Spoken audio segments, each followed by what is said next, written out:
నమస్తే sir, media మిత్రులందరికీ నమస్కారము. రాత్రి కదిరి పట్టణంలో మా ట్రాన్స్జెండర్ పైన నారాయణ స్వామి అనే వ్యక్తి దాడి చేయడం అనేది జరిగింది. ఒకవేళ ఆ పాప చనిపోయింటే మేము ఎవరిని అడగాల?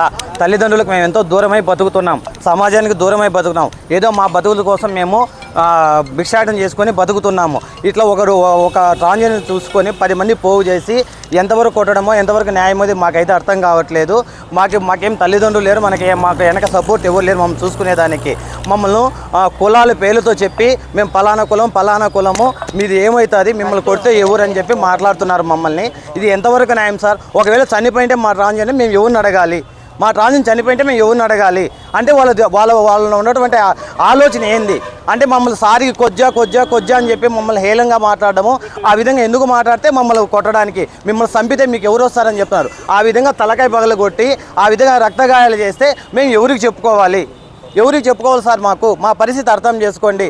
మా బతుకులు మేము బతుకుతాం, ఎవరిని కూడా మేము సమాజంలో ఇబ్బంది పెట్టడం లేదు. మా బతుకులు మేము బతుకుతున్నాము. ఏ విధంగా ఆ విధంగా మేము కోరుకునేది ఏంటంటే తక్షణమే అతనికి శిక్షించాలి. ఎందుకంటే తనకి వేసే శిక్ష ప్రకారము ఇంకొకరు కూడా సమాజంలో మా పైకి రావాలంటే భయపడాలా. అందుకే మాకు రాత్రి మేము కంప్లైంట్ ఇచ్చినాము, ఇంతవరకు అతని పైన ఎటువంటి చర్యలు అయితే లేవు. మాకు అదే బాధ అనిపిస్తుంది. మాకైతే న్యాయం చేయండి సార్. ఒకవేళ న్యాయం జరగలేదా మేము ఏపీ తెలంగాణ మొత్తం ట్రాన్స్జెండర్స్ అంతా కూడా ఏకమవుతాం మేము. ఎందుకంటే మాకు వెనక సపోర్ట్ ఎవరు లేరు. మేము ఏదైనా కూడా సార్వల్ని డిపార్ట్మెంట్నే నమ్ముకుంటాం. మాకు న్యాయం అయితే చేయాలా. అది చేసే న్యాయం ఎలా ఉండాలంటే ఇంకొకడు మా పైకి వస్తే భయంతో ఉండాలా. ఎందుకంటే మాకు వెనక అక్క చెల్లి అన్నదమ్ముడు ఎవరు లేరు సార్ ఒకవేళ చెప్పుకొని చేయడానికని. ఈరోజు ఈ విషయాన్ని వదిలేసినామనుకో ఇంకొకటికి అలుసు అవుతుంది. అది రేపు వాళ్ళు మింది పోయి చేస్తామని చెప్తారు. అలాంటప్పుడు మేము ఎవరిని కన్సల్ట్ అవ్వాలా? కాబట్టి మీరు తగిన న్యాయం మాకు చేయాలి సార్ ఖచ్చితంగా.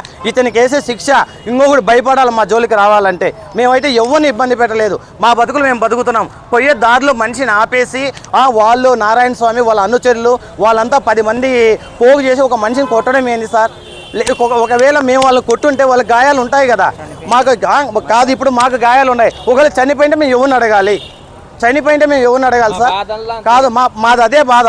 అంటే మాకు సమాజానికి ఎట్లా వీళ్ళకి కూడా అలుసు అయిపోయినామా? మేమేమన్నా వీళ్ళు కొడితే తిరితే ఎవరు అడిగేవాళ్ళు లేరని. మాకైతే తక్షణమే న్యాయం చేయాలి. అతన్ని అరెస్ట్ చేయాలి సార్. అటెంప్ట్ మర్డర్ కూడా కేసు బుక్ చేయాలి అతని పైన. ఎందుకంటే మాకు గాయాలు చూడండి ఒకసారి. మాకు వాళ్ళ నుంచి ప్రాణహాని ఉంది. బెదిరిస్తున్నారు కులాల పేర్లు చెప్పి. మీరు ఈ ఊళ్ళో మేము కూడా ఈ ఊళ్ళో పుట్టి పెరిగిన వాళ్ళమే కదా, మేము కూడా బతికే హక్కు లేదా మాకు? అయ్యా ఆధార ఇచ్చే 10 రూపాయలు